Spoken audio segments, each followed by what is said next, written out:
Hey guys, good morning. Ayan oh, ang ganda ng panahon ngayon. Oh, maaraw. Maaraw na malamig guys. Grabe. Ayan. Ang saya nila oh. May mga kami nag-ski sa taas. Ayan. Ayan. Mga naglalaro ng snow. Ayan guys. Ito yung area namin. Ski area guys. Ang daming tao sa taas oh. Ganda kasi ng weather ngayon.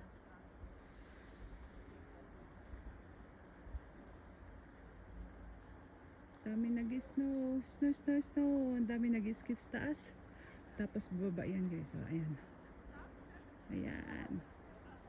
Bababa sila. Tapos, pero sasakayan sila pataas. Sakay ng cable car.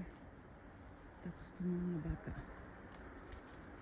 Ayan, may nag-ski pababa. Ayan guys. Ganda no? Ganda ng area. Puro snow. Pakita ko sa inyo yung pizzeria dito guys. Marami dyan Pilipino nagtatrabaho. Ito yung area. Ang lamig naman. Mainit. May araw siya guys, pero mainit. Ay, mainit. Sorry, malamig pala. Ano ba yun? May araw, pero malamig. Grabe yung lamig niya. Ayan yung pizzeria na yan. Oh. Ang daming Pilipino dyan nagtatrabaho.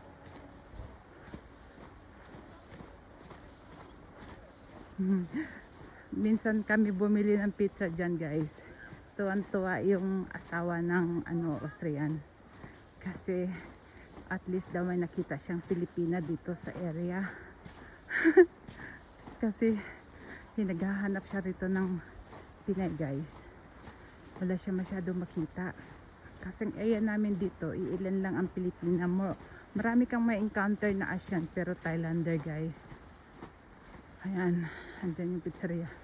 Yung floor na yan, yung first floor, pizzeria yan, restaurant. Tapos ano yan ang hotel. Ayan. Ito hotel. Kasi napangasawa niya director ng hotel dito. Tapos 1 taon pa lang siya na andito guys. Para siya maiyak-iyak sa tuwa na mayroon pala ritong Pilipina. Sabi ko kapitbahay lang kita. Natawa na lang siya. Sabi ko dito lang ako sa paligid. Kaya lang syempre busy. Wala tayong masyadong time makipag-meet sa kanila. Guys, ang ganda. Kaya lagi ko na lang ginagawa. Ayan ang pizzeria. Ayan. Yung pizzeria guys. Oh. Ayan. Pizzeria Napolitana. Ayan.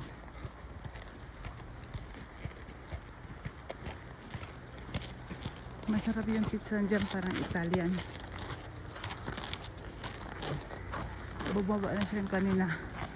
Kanina yan na pinilit niyang bumaba kahit hindi naman yung tamang babaan. Ayan yan siya. Oh. Ay. Ayan. Ganda ng panahon. Maganda pero grabe naman kasi lamig.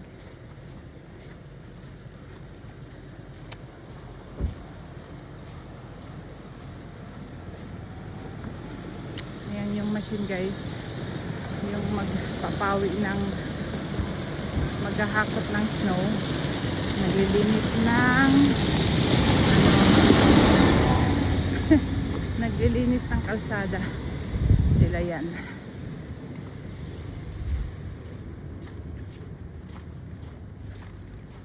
Ayan o, mga cable cars guys. Medyo malayo kasi ako eh. Ayan. Parang hindi masyadong ayun.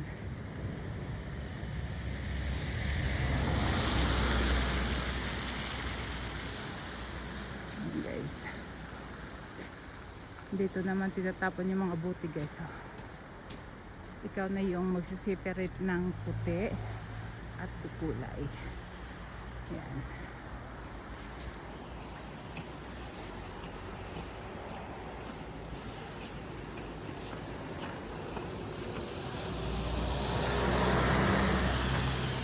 Sila yung tagakuha ng basura sa kalsada. Ayan ang way papuntang cable car para makaakyat sa bundok. Tapos ito naman yung main road ng sakayan ng bus. So papunta tayo ngayon sa bus station at mag-aabang ng bus.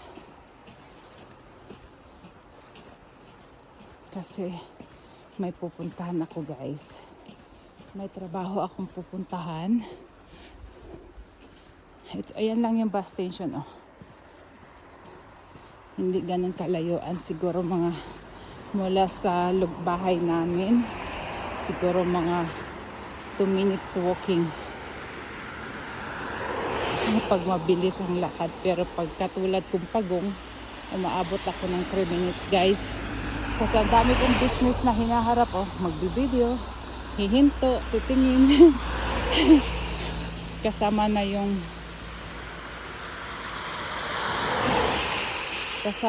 aking pagchichismis sa kalsada guys. Kaya mabagal lang.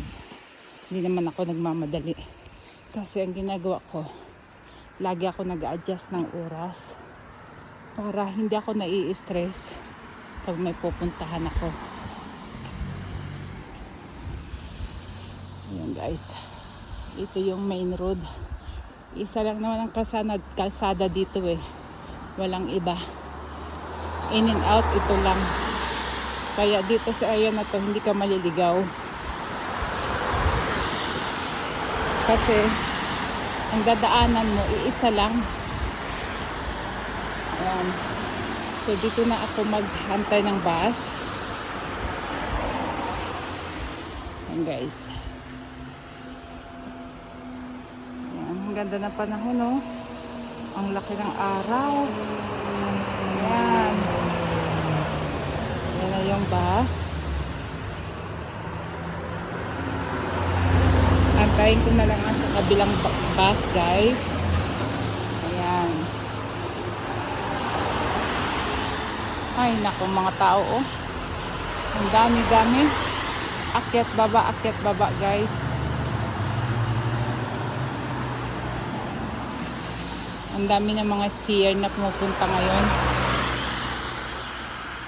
Hanggang katapusan ng April. Sorry. Na nandito yung mga guest. So, ito ang lifestyle dito guys. Ganyan. Malamig. Pero thanks God kasi kahit saglit lang yung araw, kahit papano nagpapakita si Manong Araw. At kapag may araw na kailangan ko lumabas. Kasi pag walang araw guys, grabe ang lamig. Malamig at madilim. Kaya thankful na rin kasi kahit papano nakikita ko yung araw. Kailangan natin yan sa ating katawan. Isip. Kailangan natin ang araw. Kaya pag may araw na talagang tinitik for granted ko talaga yung lumabas.